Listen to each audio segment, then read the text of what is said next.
राज्यभरात आज मुसळधार पावसाला सुरुवात झाली आहे। सकाळपासून हा पाऊस लागून राहिलेला आहे, त्यामुळे पुणे शहरात सुद्धा आज मुसळधार पाऊस होतोय। रस्त्यांवर मोठ्या प्रमाणात पाणी साचल्याचं दिसतंय।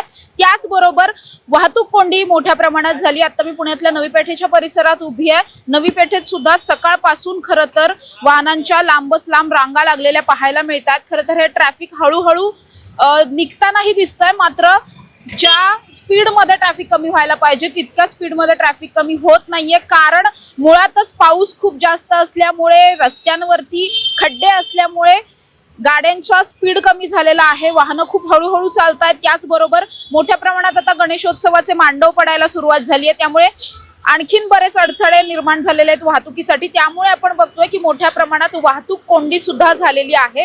खरं तर आज पाहायला गेलं तर सकाळपासूनच पुणे शहरामध्ये सुद्धा खूप मुसळधार पाऊस गेल्या काही दिवसांपर्यंत जो थांबलेला होता तो पाऊस आज परतलेला पाहायला मिळतोय। त्यामुळे आज पुणेकरांची पावसाने चांगलीच तारांबळ उडवलेली आहे। केवळ पुण्यातच नाही तर राज्यातील अशा अनेक शहरांमध्ये अशाच पद्धतीची परिस्थिती आज पाहायला मिळते। अगदीच मुंबईमध्ये जर पाहायला गेलं तर मुंबई गेल्या 2 दिवसांपासूनच खरं तर पाण्याखाली जाताना आपल्याला पाहायला मिळते आणि अगदी तशाच पद्धतीने आज पुणे सुद्धा कुठेतरी तुंबलेला पाहायला मिळतंय। मोठ्या प्रमाणात पाणी रस्त्यांवरती साचलंय। आज सरकारकडून सुद्धा, हवामान विभागाकडून सुद्धा रेड अलर्ट देण्यात आलेले आहेत काही जिल्ह्यांना।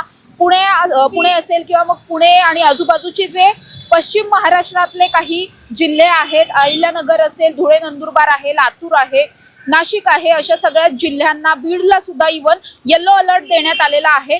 मुंबईमध्ये इतका मुसळधार पाऊस सध्या सुरू आहे की मुंबईमधल्या शाळा आणि महाविद्यालयांना आज सुट्टी देण्यात आलेली आहे। गरज असल्यास, खूप जास्त तातडीचं काम असल्यासच बाहेर पडावं असं सरकारकडून, प्रशासनाकडून सुद्धा आवाहन करण्यात येत आहे। कारण प्रचंड मुसळधार पाऊस आहे, दुर्घटना होण्याच्या शक्यता आहेत।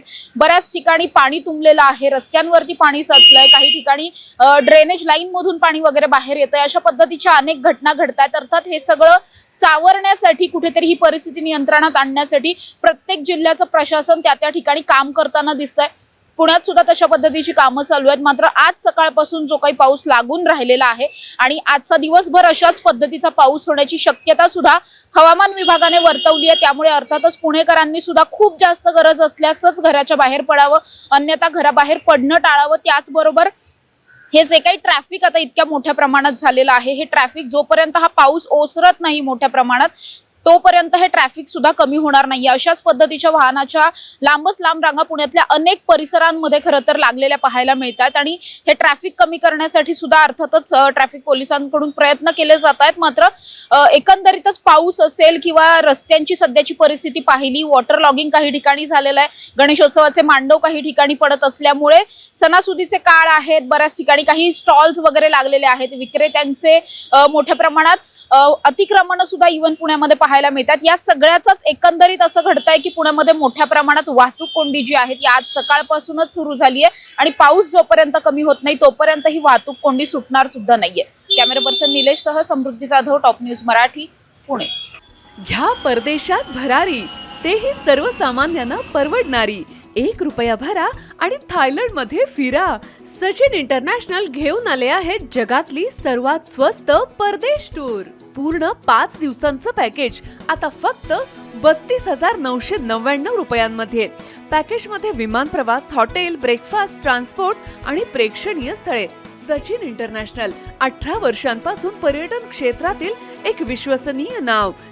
सचिन इंटरनॅशनल सोबत मनसोक्त फिरा।